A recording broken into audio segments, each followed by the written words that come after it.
Yo, what is good, YouTube gang? Recently, you guys have been blowing up my comment section with so many questions about Thailand, and I can see it. You guys want to come to Thailand to enjoy the beautiful culture, beautiful people, gorgeous women, and cheap prices. But I've been seeing the same set of questions keep popping up in my comment section. That's what we're going to be talking about today. The 7 most common questions you guys have been asking. Let's get into it. Man, it is such a gorgeous day out today. So let's get into question number 1 I get asked the most, which is, how much should I expect to pay for rent? Do Thai people pay the same price as foreigners? And the answer is, surprisingly, no. Thai people will generally pay, I would say, about a third of the price of what you pay for things, depending on what the thing is. So for example, if you're paying rent, as a non-Thai person, you expect to spend upwards of like 16,000 baht plus. Thai people generally pay like from anywhere from like 10 to 6, but it also depends on what you're getting. So obviously, if you're out here getting like a very big resort condo, you're gonna expect to spend a lot of money. If you're getting kind of a more normal size space, you generally can hackle down to those prices. But I would generally say, if you're going to be purchasing something as a foreigner, either have Thai friends with you, it's very helpful, or on opposite of the fence, just haggle with them. Offer about a third of the price of what it's actually worth. Trust me, if you do that, you will save yourself so much money in the long run. I've seen so many foreigners come here and pay like almost 3 times, 4 times what the cost of something is. So definitely trust me, knowing the price of things will help you so much, not only saving money, but just not getting gypped on basic stuff.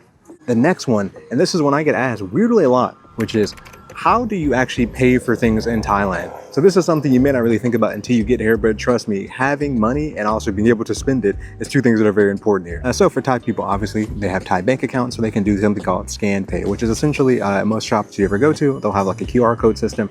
You scan the QR code and they'll pay, and they'll basically transfer from their bank account to the other person's Thai bank account. But as a foreigner, currently as it stands, you actually cannot get a Thai bank account. At least I can. If you know a way to do it, please let me know. So how do you get around not having a Thai bank account? Because trust me, if you go to the ATM, every time you take out money from your account, it's going to be about $6 USD, which is obviously extremely high. So the best way you're going to have to get around that is by using something called WISE. So WISE is essentially an international global bank where essentially you can transfer money from your home currency into WISE, and then obviously from there you can then pay for things with WISE. So you can do like a transfer from WISE to other people's Thai bank accounts. All you're going to need is just their Thai bank account number and just their name, and that's basically it. You can transfer to anybody. So if you're trying to make your stay here very easy, trust me, get WISE. It's going to be so worth in the long run. And also make sure to get the WISE card as well. One thing about it is with the WISE card, you unfortunately cannot actually order into Thailand. So you have to order it to your home country and then bring it into Thailand. So for me, for example, I got one of my family members when I go back to LA to just give me my WISE card that I ordered to LA.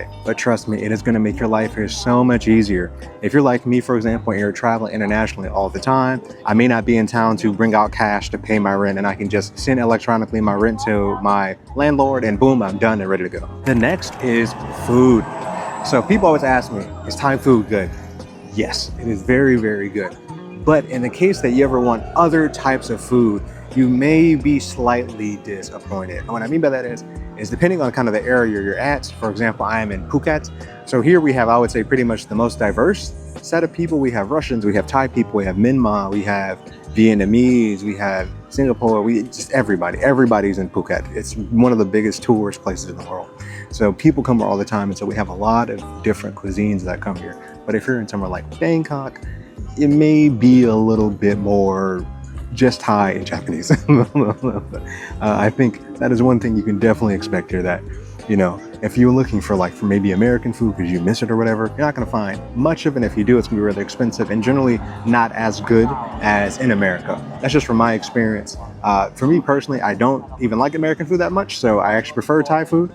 So for me, it's not that big of an issue. So another one that I get asked so many times is, how do you learn Thai? Thai is probably one of the most difficult languages to learn because the root language is Sanskrit. And if you don't know, Sanskrit is hard as hell. Trust me, as someone that speaks a decent amount of Sanskrit, it's hard, grammatically and from a speech standpoint. How do you go about learning Thai? So the main thing you need to know about Thai is, one, you want to have someone teach you it and teach it to you very slow. Another thing is pay attention to what's called the melody. So Thai is an intonation language, meaning when you change your pitch, it's going to change the meaning of the word. So there's a vast difference between P and P. Like same word, in English we would say them the same and they would mean the same thing. In Thai, it does not. They mean 2 vastly different things. So when you're actually learning Thai, you want to make sure that you understand what are they doing intonation wise. When they say the word, are they going up? Are they going down? Are they going slightly up? Are they going slightly down, or all the way down? They all mean great, super big different things. And I would definitely say it's super require that you learn Thai. I think One of the worst things you can do here is come here as a foreigner and not even attempt to learn Thai, like not even just like a little bit, you know what I mean? Just know, even knowing just the basic stuff like Swadi krab, Kapum krab, Hang Nam Unai krab, Kap Thot krab, Mai Bin Nai krab, like simple stuff like that really help you just be able to just communicate, even if it's just a little bit. Because there will be people you will meet that just do not know English. Even though English is common here, you'll definitely find tons of people that speak it, but there's definitely tons of people that just don't. So being able to communicate stuff like that will really help you just on your day-to-day life. The next one I get this all the time is the visa situation. Which visa should I get? You know, there's so many visas at this point. You have the DTV visa, you have the tourist visa, you have the education visa, you have the work visa, you have the retirement visa, and the elite visa. So it's about 6 to 7 different visas. I would say that in general, depending on how long you want to stay, that's really going to affect which visa I would recommend you to get. If you are coming here to stay for a long time, and you are under the age of 50, I would definitely say the DTV is your best bet. If you want to work in Thailand and have Thai citizenship, I would recommend getting the elite visa, because in that case you can start business, own business. I believe you can own property for up to 90 years, like physical land, and then it has to be given back to the Thai embassy afterwards. So, so in that case you can own land, which you obviously can't if you are not a citizen. And then lastly, if you're just coming for 2 weeks, no point in buying any visa, just get the tourist visa. It's free. Coming to the country, you got 30 days, you can do what you want. But definitely understand that getting the proper visa will make your experience so much better or so much worse. Trust me, the last thing that you want to do is sit there, get a visa where you have to do visa runs every 2 to 3 months and pay so much money and deal with so much headache. It's totally not worth the experience. So this one is personally one that I had coming here because I work remotely. This one affects me personally, which is the internet. I get this question all the time, which is, how is the internet like in Thailand? So I would definitely say it depends on where you're at. I am in Phuket. Keep in mind, Phuket is further south. It's like I think the most southern part of Thailand, I believe. And so internet here is definitely good. I'm not saying it's not good, but it's like little less than standard a lot of times. Sometimes you'll definitely get a hotel or something and the internet may not be, they'll be like, you'll connect and you'll be able to surf the web and stuff. But if you're doing anything really substantial, you know what I mean? If you're like me, you're a software engineer and you're trying to send gigabytes and terabytes of data over the web, you're definitely gonna have some struggles. So I would definitely recommend, if you're planning to use the internet with any sort of high capacity, to not use your hotel, condos, native internet access and get your own private landline. You can go to DTAC, True, or pretty much any of the common providers here, and you can get a high-speed router that they will manually connect to your home for the highest speed. And I think that is the best bet. And for that, I think it's like 10,000 baht for the box, for your actual router itself, and then another 800 baht or something like that for them to come in and install it in. You just have to talk to your apartment manager like I did with mine. They came and installed it in maybe 2 days later. So it was a super simple process, was no complication. But man, trust me, otherwise the internet access in my crib is definitely not the best. And here is the last one, guys, the one I would recommend you do the most if you're coming here, which is, if you're trying to stay here long term, get your mindset out of being on vacation mode.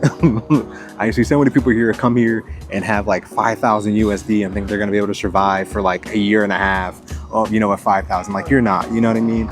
Like, even if you get a normal spot where you're spending like 10,000 baht, which is 300 a month for like a 30 square meter apartment, you eat out and do stuff, you're doing stuff every day, you're gonna blow through $2,000 like relatively quickly, you know what I mean? So what I'm saying is, when you come here, have a system of way to get income in your pocket.